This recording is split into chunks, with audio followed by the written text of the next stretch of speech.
अब इंटीग्रेट करते हैं हम cos²x को।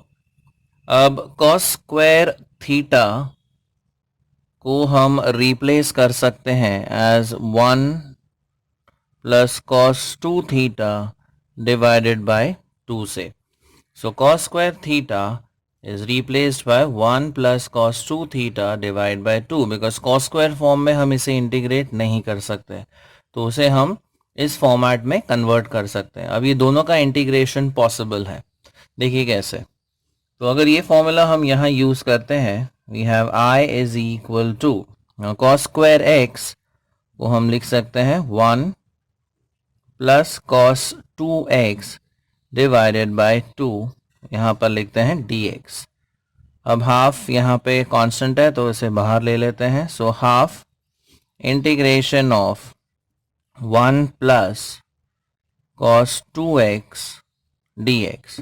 अब इंडिविजुअली दोनों टर्म्स का हम इंटीग्रेशन करेंगे। So you have half, now integration of 1 is x and integration of cos²x is sin 2x divided by coefficient of x which is 2. So last में plus c. So remember cos² theta is replaced by 1 plus cos² theta by 2 and then we integrate and get the required integral value.